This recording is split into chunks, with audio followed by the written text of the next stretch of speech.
going to share a book with you today called Miss Brooks Loves Books, and I Don't, written by Barbara Bottner and illustrated by Michael Emberley. Miss Brooks is our librarian. She loves books. A lot. She loves The Runaway Bunny, and Babar, and Where the Wild Things Are, and The Very Hungry Caterpillar. I ask Miss Brooks why she dresses up for reading circle. I want you to get as excited about books as I am, she says. I think Miss Brooks gets a little too excited, and I bet her costumes itch. Halloween means we each have to find a poem to share, but all the books with witches, ghosts, and goblins are checked out, and I hate pumpkins. So I make up a Halloween poem of my own. The class looks at me funny. Miss Brooks says, well, it's a start. All year long, Miss Brooks reads us books. Books about dragons and pilgrims and presidents. Books about love and leprechauns. Groundhogs, even. It's vexing. Then, in May, Miss Brooks tells us about something truly terrifying. Book Week. You each need to pick a favorite story to share with the class. I want you to wear a costume and tell us all about it. Really show us why you love it, she says. I'll never love a book the way you do, I tell Miss Brooks. Don't be so sure, she says. When I get home, I ask my mother if we can move to a new town.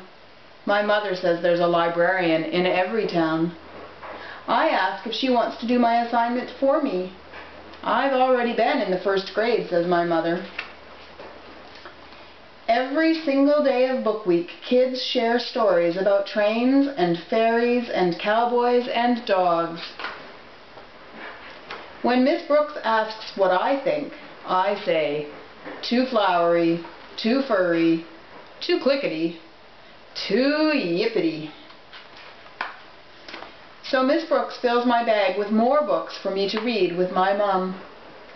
But I don't like any of them. They're too kissy, too pink, and too silly, I tell my mother. You're as stubborn as a wart, she says. Warts? I want to read a story with warts, I shout. My mother finds a book called Shrek. Shrek has hairs on his nose and he snorts. I love that. Can you read it again, I ask. I love this book. I have to practice the words over and over, but my mother helps. Then we make an ogre costume.